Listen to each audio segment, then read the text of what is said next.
Hi everyone and welcome back to the last episode of the South Yorkshire Women's Football Podcast. Today we've got former Sheffield Wednesday Ladies goalkeeper Kirsty Tonner on the pod. Lewis, what does she talk about? Talks about all sorts, Ollie, including her career. Worked my arse off 2 seasons, got where I want to be, got started in first team in that same league, and then I had my opportunity taken away from me from one of the managers. That game against Rotherham United. Yeah, a little bit hungover, I'm thinking, oh my god, walks out into New York Stadium, I'm just like, I've got to do this now. And even delves into her life away from football, which includes spinning discs. You're having a good time, you're out and about, and then you get in bed and you're thinking, oh my god, I've got to get up and drive to York. All that and more, but for now, let's head over to this last episode with Kirsty. Today, we've got former Sheffield Wednesday Ladies goalkeeper Kirsty Tonner on the pod. Kirsty, thanks for coming on and agreeing to speak to us. So we'll sort of talk a bit about your career, your time at Wednesday Ladies, a bit about your personal life as well. Lewis, do you want to get us started? Yeah, I can do. Thanks for being in the hot seat, to be fair. Final guest. Final guest, yes. Last but certainly not least. Big It's job, quite a comfy chair as well, isn't it? It's not too bad. So we'll start with the season at Wednesday. Starting between the sticks for the Owlesses this season. Did you know it was going to be your final season of Yeah, I think career? I decided it was going to be my last season, the previous season. Got to the end of that season, we got the promotion that I think we wanted to get back to regionals, and then I thought, just stick it out. Not stick it out, that's a bad word. Not stick it out, but just have one more season in this tier and hopefully help us survive, or at least cement his position in there.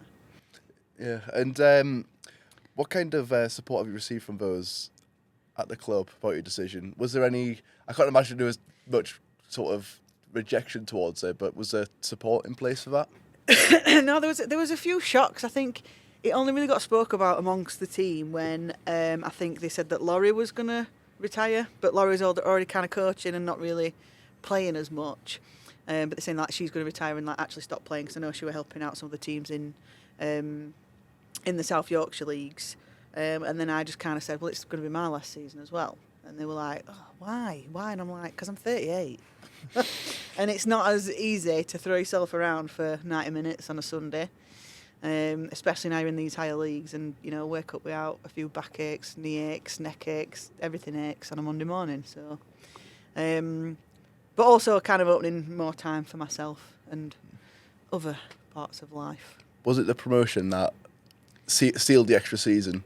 You wanted to give it a go at the regional leagues? Yeah, I would say so, because I'd sort of dabbled in regional leagues beforehand anyway with Handsworth. But I'd kind of formed quite a good bond with Wednesday, I thought, and there was like a really good core group, like as there still is now. And we all just started really, really getting on well, both as a team but both socially as well. And I kind of didn't want to just give that up just yet, so that's what also helped me sort of stay for that extra year, I would say. In terms of the season, was it always to survive, do you think? I think the main aim was definitely to survive. I don't think we could have expected any more, but I definitely think we deserved to at least stay up there and not, you know, drop straight back down. But we proved that. We had a mid-table finish. We finished 8th. Am I right? Yeah. But it quite easily could have been up to maybe 5th or 4th had we maybe won maybe even just 1 or 2 games. So I think we kind of proved as point there that we are good enough to stay in that league. Where do you think it sort of went wrong slightly? I know that you've had a lot of injuries as a team and different things have happened, you know, so... A lot of injuries. I think one of the biggest was probably losing 2 really strong players, Alex Fox and Renee. Both went down with ACLs. I think that didn't help. I think Imo had to have a good few weeks out, another one of his solid sort of backliners.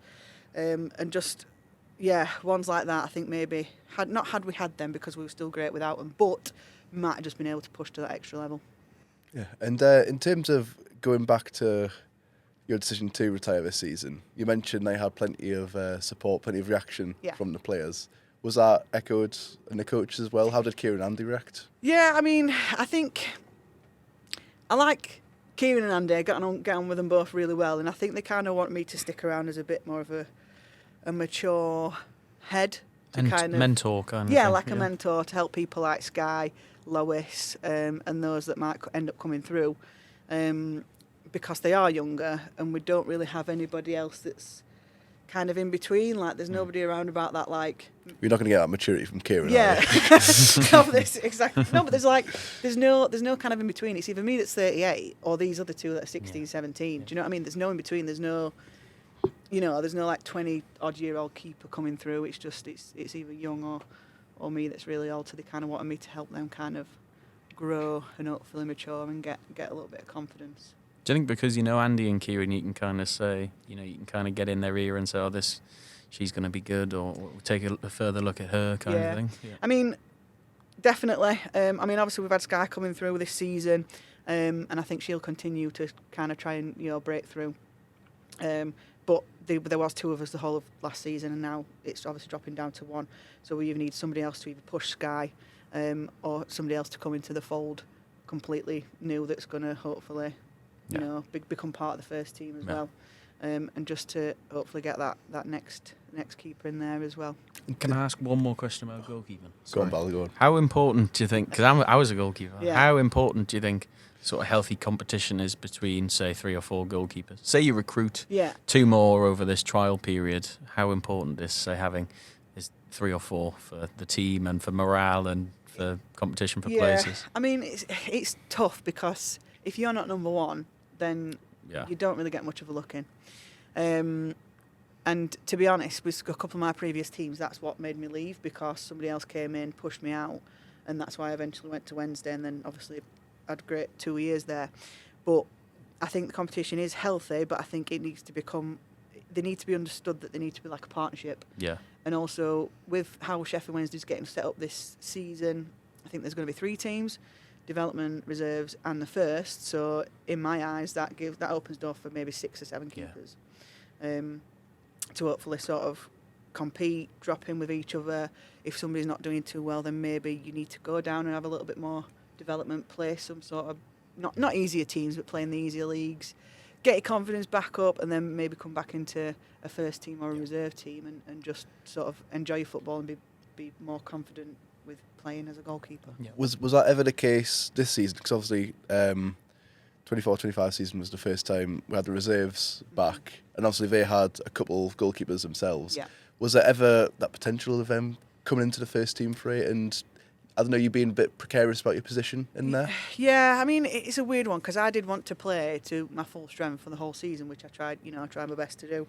And then with the reserves, I think they had a couple of keepers, but I think, not going into too much detail, I think one of their keepers, who is a good keeper, may have wanted to stay with those. And there's also, you've got to be the right fit for the team. If you are not a team player, if you are not that kind of encouraging sort of, person, then, you don't want somebody that's going to be an absolute on your team. Do you know what I mean? You don't want somebody that's going to be screaming at people that they don't even know.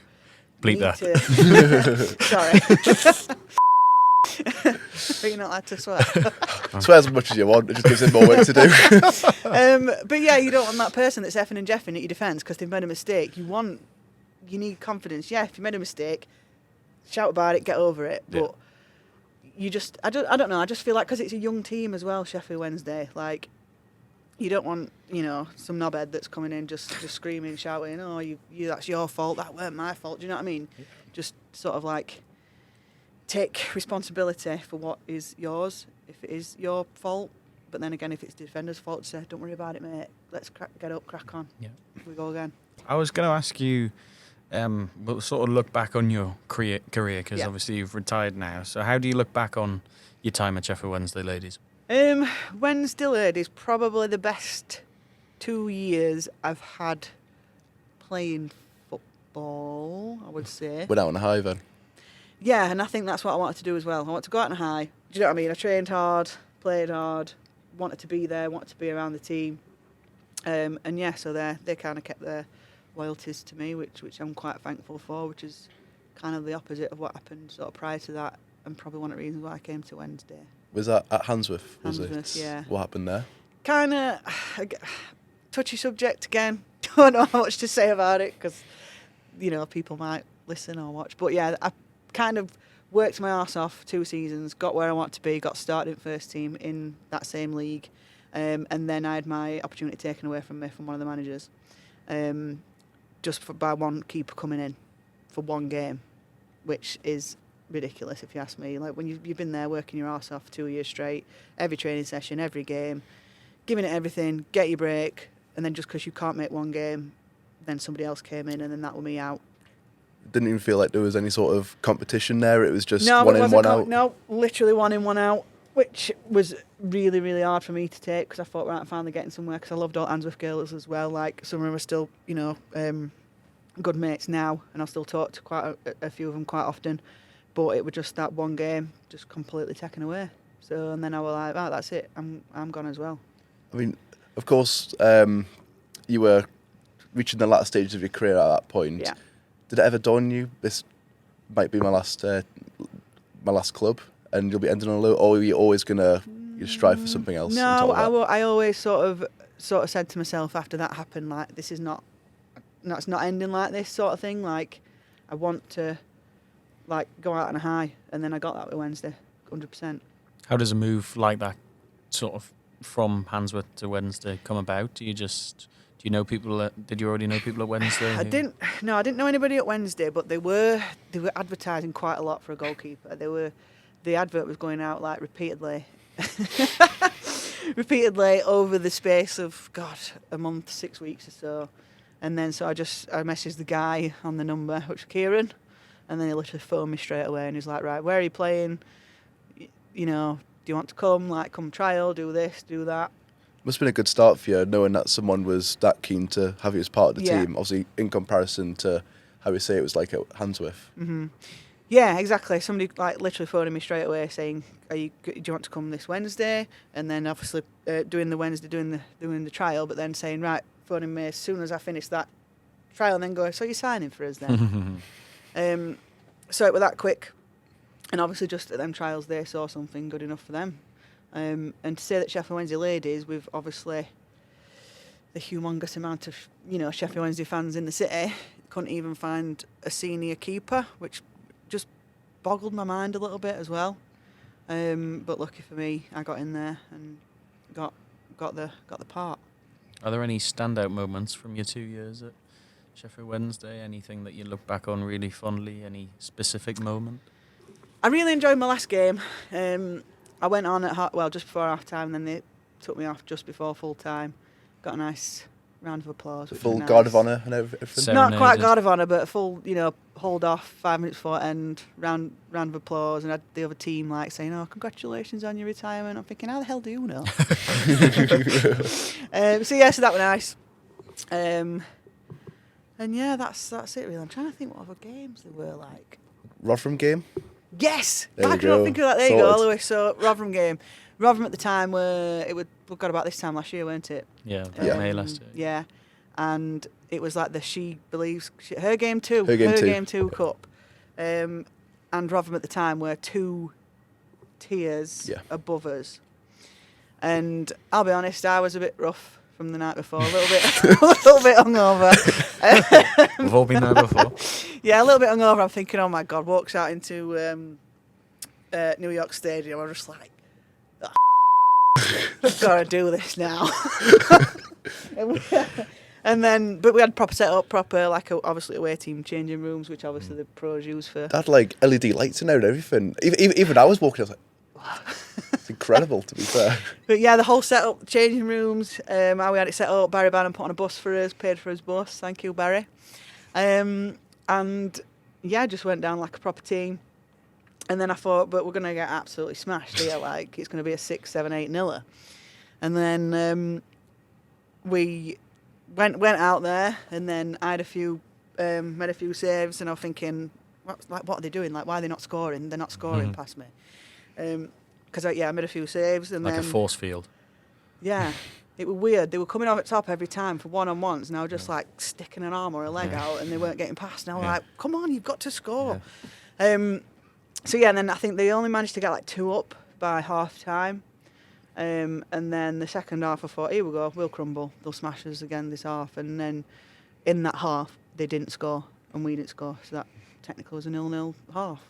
So it was 2-0 overall result, which I thought were really, really good for us. Got player of the match as well. Yeah, and then I got announced player of the match, which I was really proud about because like some of my family were there, a lot of friends were there. And it was just nice to get that. It's a nice moment. I mean, you managed to get a couple Instagram posts out of it as well, didn't you? Yeah, I did. Quite a few, to be fair. Yeah. Probably do one now. Yeah. This time a year ago.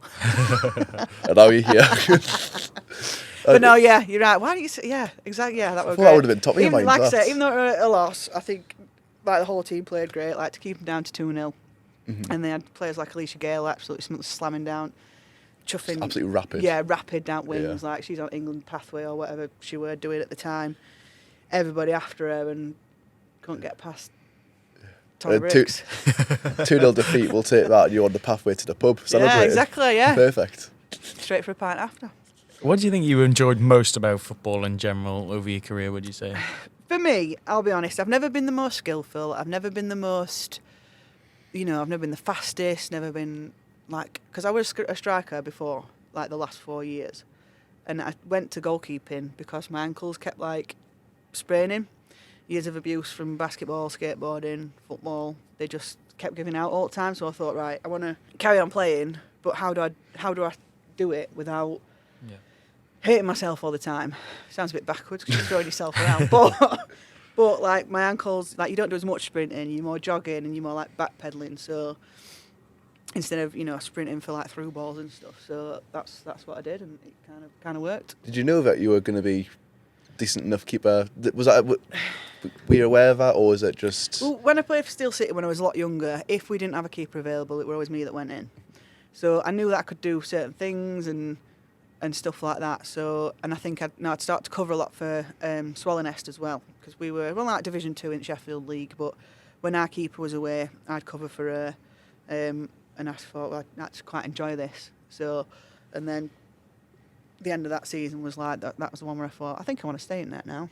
And that were it for the next 4 or 5 years. What do you think you missed the most about football? Probably the banter with the team. Was it that social side that makes the club so special and enjoyable, or is there maybe something else as well? No, I think it is the social side, and I think also obviously the affiliation with Wednesday as well, because. But then again, it is a bit of a negative because you do have a lot of eyes on you all the time, and they think, oh God, why are they losing 7-0 to Leeds Mods or something? Who the hell? Do you know what I mean? Who's Leeds Mods? Why aren't they playing with United? And why? Do you know what I mean? You get a lot of that, but at the same time, you do get a lot of support as well from general Wednesday fans, and we've started to see like an increase in like Wednesday men's fans coming down to support at the Jubilee, which I think is also good. And all the younger ones as well, they're always down, screaming, mascotting, which I think, again, it's all good. It's just a nice sense of community, I think, now in that Wednesday team. One thing, I don't think I actually ever asked any of the players, but obviously you're under this bracket of being Sheffield Wednesday. Yeah. Obviously, Chancery's got nothing to do with it whatsoever. No. But that does, I feel like it would add a significant amount of pressure, especially when there's a lot of young players in the side. Was that ever anything that you felt, or was it anything that the teammates felt? I mean, it's a weird one because he's so terrible. Can I even say that? It's an opinion. Yeah. Well, fact now, isn't it? Come on, like, look what's happened this week. Like, it's in absolute shambles. Yeah. Because this guy has got no money, he don't know what he's doing. So imagine having, like, tagging along a women's team to that and affiliating that. It'd be like, what, you want some new kits? Well, absolutely not. I ain't got any money. Do you know what I mean? Like, what? It's going to have to be that's why it's self-sufficient, because I don't think we could rely on somebody like Chancery. And obviously with the way things have gone this week with Barnsley, this is probably a case of what would happen if they did do that. Despite like it not being directly affiliated, does that put the pressure on the first team players or not? Not for me personally. It might do for others, but you see a lot of rubbish on X, on Twitter. Obviously these men like commenting like when we have lost, not big games. We lost games 7-8-0, but they don't understand the women's pyramid, and I don't think they also understand what Wednesday's been through, because it is a complete, like, they were the league above, so they were in Tier 5, but then obviously people left, things changed, and then they went right down to locals, and now it is a rebuilding phase to try and get Wednesday back maybe where they deserve to be, and that is maybe up the higher tiers. I wanted to quickly also ask you about your role as a goalkeeper in terms of challenges. Do you think you've sort of developed a sort of thick skin for facing criticism? Because obviously there's sort of the social media aspect to football now, and you know, people can post their opinions in a split second. You know, how do you cope with that sort of unique challenge? Again, like I say, I am quite thick-skinned. I do take things with a pinch of salt.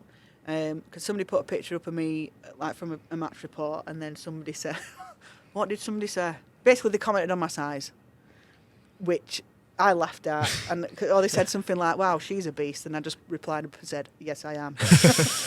Because, like, what else do you do? Like, dwell over it, get upset about it. Like, I know, you know, I'm a butcher lass than a lot of our team. I'm not bothered. It's me. This is who I am. Like, it does not bother me in the slightest. We'll spin this positively. How do you see the sort of, you know, the likes of Sky and the young ones coming through? How do you see them progressing, and where do you see the future of sort of Sheffield Wednesday Ladies and women's football? Like I said, it's all about trying to get them back to that sort of those middle tiers where they once were. Maybe even higher, because I know they've been a lot higher than that back maybe in the sort of 90s-ish, early 2000s. But it is a massive rebuild, and it's all about getting it right basically from the ground up, I think. Getting the right players in, getting some good young talent in, doing the things like we're doing now, like, you know, having the trials, and I think the visibility of it now is a little bit better with social media on maybe getting sort of the right players applying, wanting to come to the trials. And like I said, there's also the big pull of if you're a Wednesday fan, you know, you want to play for Sheffield Wednesday Ladies, you know what I mean?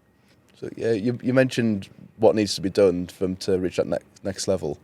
Is that already in progress? Can you see that happening as the seasons are going by? Yeah, I think like we were so much more improved this season than we were on the season before. I think we still had a few gaps and stuff, but then we had like some really good players coming from other regional teams, such as like Nicole, Harriet, Abby. Those sort of players have played at sort of really, really high level. I mean, I think Abby played for like Cambridge football.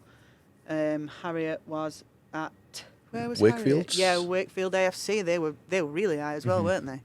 And then Nicole obviously came from Barnsley, which obviously they've made the way up. So they're from these very sort of strong, experienced teams. And I think if we start getting in more players like that to maybe sort of fill the gaps that we've got currently, then there's no need to say that we can't be challenging for top spots. Yeah. Well, we'll just slightly touch on the Barnsley situation. You alluded to it slightly before. Yep. Any thoughts on it? Obviously, I'm guessing you're aware of it. Yes. So, well, obviously it's all been out today, and it's just the fact that, because it's all down to the pitch, isn't it? Really, that they want them to play on Oakwell. Yeah, I think certain requirements mean that it sort of has to be there, or somewhere else where they don't usually play. Yeah. The funding is apparently not there. Mm-hmm. It's a shame, because it was literally only 2 years ago that they were saying, yeah, we're going to give them everything. We want to be professional in 2 or 3 years' time. And it's obviously gone the complete opposite way. Either Barnsley must have not known the cost implications of going up further and further, and then they've sort of freaked out and gone like, well, we can't do that, this is it. Or they're just not either committed to them having that space that they need. We're sort of moving on to a bit about your personal life and also a bit about the future. What's next for you after your career is now over? I think one of the reasons, again, why I did decide this year is because me and my wife, we got married like in August. I was going about 6 months ago then. It was a lot longer than that, isn't it? Like nearly a year ago. So it's just gone really fast. So like eventually we want a family. So you have to sort of maybe start winding things down to start making space, because realistically your whole Sunday's gone. Mm-hmm. You come back from work and then you're out training till, well, because I live in Barnsley, so it's a good trip. Well, it's not a good trip, but it's half an hour drive away from Hillsborough, so you don't get home till 10 o'clock. Then you've got to get showered, you've got to get settled. So it's just, even though it is only like a day and a half of commitment, it kind of frees up a lot more time as well. And also because I do a fair bit of DJing now, like on Sheffield circuit. So when you Don't worry, you can plug it. We'll let you. no, but when you play, sometimes when you're playing till like 3-4 in the morning, you're having a good time, you're out and about, and then you get in bed and you're thinking, oh my God, I've got to get up and like drive to York at like 11 o'clock in the morning. So situations like that aren't the best. And again, it kind of just gives you a bit more freedom to just enjoy other bits of life a little bit more. Just elaborate a bit more on your DJing career for the listeners and watchers. Tell us a little bit about it. Where we can find your music. Itching to say it. You can get me on SoundCloud. No, so I'm primarily a house DJ, mainly around Sheffield, South Yorkshire. But done a few bigger events recently. Just did one this weekend, Bank Holiday weekend at Love to Be, which is quite a big house brand, like worldwide. Few DJs, some old school DJs like Shapeshifters. Sam Divine headlined. Sam Divine is like the biggest house DJ in the world right now.